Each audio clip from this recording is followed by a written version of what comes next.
Runinga ya Citizen, Kajiado Kaskazini.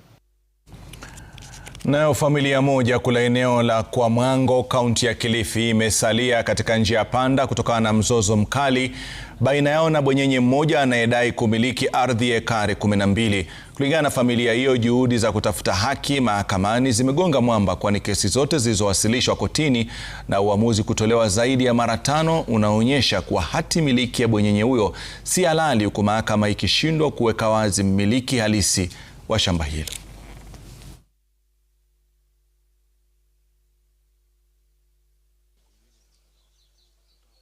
Kilio chetu sisi tunachokitaka ni kwamba tuambiwe hii shamba ni ya nani, kwa sababu title ya yule bana ilikataliwa, transfer ikakataliwa, na kila tukienda kwenye mahakama tunaambiwa ya kwamba yule si yake na sisi si yetu. Tumehangaika zaidi ya miaka 20 na kuitafuta haki, hata saa hii bado tunatafuta haki kotini. Kwa hivyo kilio chetu sisi, tuko hapa kwa tunamlilia rais wetu Ruto na jaji wetu Martha Koome.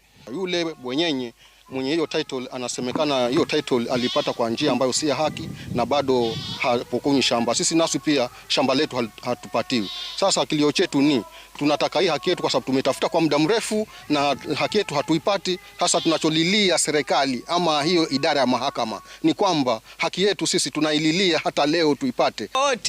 Koti iamue, iwape haki yao hawa majirani zangu, manake hata maendeleo yenyewe hapa na maendeleo kabisa.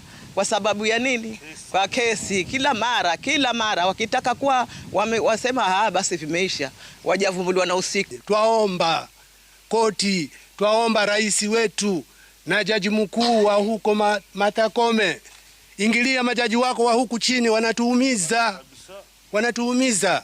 Hatuna haki kwa nini? Na sisi mashamba ni yetu, ndio tulianza nayo. Naam.